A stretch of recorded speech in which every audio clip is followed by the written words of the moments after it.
Denis Jambard, bonjour. Bonjour Monia. C'est à 20 heures hier soir que le remaniement ministériel en France, tant attendu, a enfin été annoncé. Un mois après la nomination de Gabriel Attal à la tête du gouvernement, le casting Attal était incomplet, mais il y avait surtout des attentes du côté notamment du ministère de l'Éducation nationale. Alors que retenir de cette nouvelle liste, de ce remaniement ministériel? Alors d'abord une observation générale. Tout ce temps pour en arriver là, c'est-à-dire une liste de ministres que l'opinion publique ne connaît pas, des reconductions et des gens qui sont essentiellement pour Renaissance. Alors, du point de vue des nominations, le plus frappant est en effet ce qu'on attendait d'ailleurs, c'est le fait que Mme Oudéa Castella perd le ministère de l'Éducation nationale, mais elle garde le sport et les Jeux olympiques, et elle est remplacée à l'Éducation nationale par Madame Nicole Belloubet, qui fut dans le gouvernement d'Édouard Philippe ministre de la Justice. L'autre point qu'il faut signaler dans les entrées, c'est l'arrivée au ministère de la Santé de Frédéric Valtou, ministre délégué. C'est un ancien responsable de la Fédération des hôpitaux privés. Il connaît très très très bien le sujet, mais surtout politiquement, c'est un homme d'Édouard Philippe, du groupe Horizon. Pour le reste, pas de nouveauté du côté du MoDem, la sortie de Philippe Vigier. Marc Fesneau, naturellement, reste au gouvernement, mais le MoDem paie d'une certaine manière le coup de chaleur et la colère de François Bayrou mercredi. Alors justement, François Bayrou, qui a refusé d'entrer au gouvernement, faute, a-t-il dit, d'accord profond sur la politique à suivre. François Bayrou qui a aussi critiqué ce qu'il a appelé une dérive de l'exécutif vers une technocratie gestionnaire, a-t-il dit. Pourtant, c'était un atout dans la manche du président Macron, un homme politique aguerri, apprécié de tous, enfin à droite comme à gauche en tout cas. Que s'est-il passé? Alors ce qu'il faut dire, c'est un événement politique important, beaucoup plus important que ce remaniement qui au fond ne marquera pas les esprits et qui sera vite oublié, malgré l'attente qui avait été créée par le chef de l'État. Pourquoi c'est un moment important?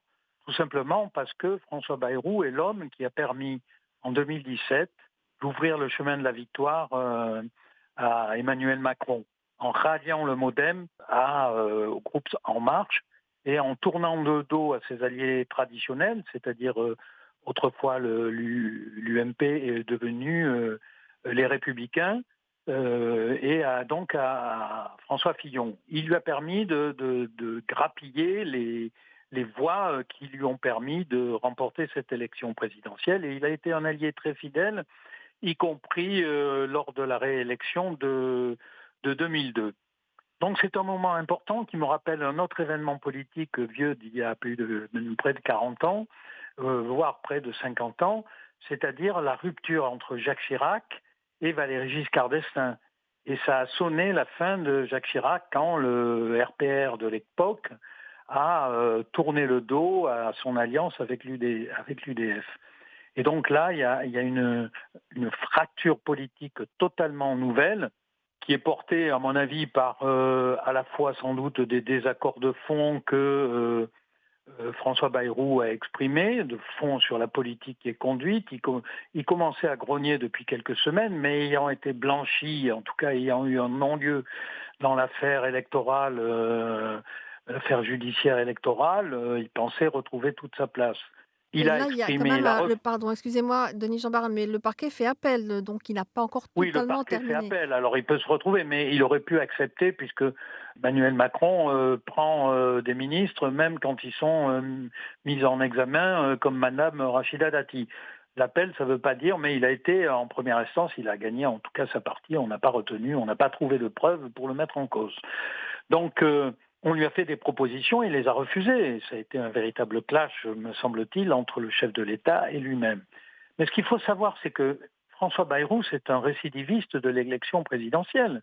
Et il a été candidat en 2002, il a été candidat en 2007, et il ne faut pas oublier qu'il avait fait 18,6% à l'époque. Il a été candidat en 2012. Et il y a quelques semaines, il a laissé percer son intention d'être candidat en 2027. Et d'une certaine manière, comme la présidentielle est déjà plus ou moins lancée, eh bien, il prend son autonomie. Le groupe Modem continue à dire qu'il est dans la majorité présidentielle, mais il trouve François Bayrou par rapport à la présidentielle la même liberté que celle dont dispose aujourd'hui Édouard Philippe, qui pourrait être son rival dans l'élection présidentielle. Donc c'est un moment important politiquement, mais c'est un moment qui pourrait être, au fond, le champ du cygne d'Emmanuel Macron. Si le Modem va au bout d'intentions qu'il a laissé percer, qui consisterait à présenter une liste Modem aux élections européennes.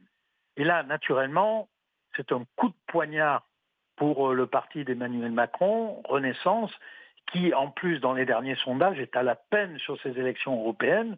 Sondage d'hier, de jeudi, le Rassemblement national, le parti de Marine Le Pen, bondit à 32%, et le parti Renaissance, guidé par M. Séjourné, qui est aujourd'hui ministre des Affaires étrangères, ne fait que 19%. Mais si le modèle part dans la bataille, qu'il fasse 2, 3, 5 ou 6 ou 7%, c'est terrible pour la majorité présidentielle. Et d'une certaine manière, ça sonne le glas du quinquennat d'Emmanuel Macron qui ne pourra plus rien faire jusqu'à la fin. Donc c'est un moment politique très important. Est-ce que le Modem suit son chef dans cette histoire? Les députés du Modem ont beaucoup délibéré hier, tout au long de jeudi. Ils sont très troublés. Il y a des désaccords divisés, mais ils restent leur chef.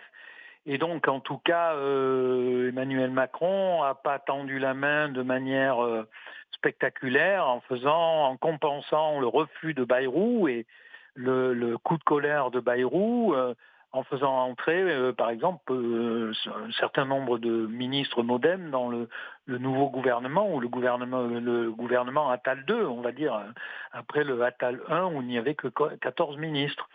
Donc, j'ai pas la réponse sur ce qui va se passer dans les semaines à venir, mais il faut, comme Emmanuel Macron a le cap fixé sur ces élections européennes, qui sont très importantes pour lui parce qu'il espère un rebond politique, un rebond électoral. S'il n'y a pas de rebond électoral et même s'il y a un fort recul électoral, je le dis, c'est politiquement la fin de son quinquennat. Il ne pourra plus faire grand-chose. Il ira au terme de son mandat, mais il sera extrêmement affaibli. Très bien, je vous remercie beaucoup, Denis Jambard, pour votre analyse. Merci beaucoup, Mounia.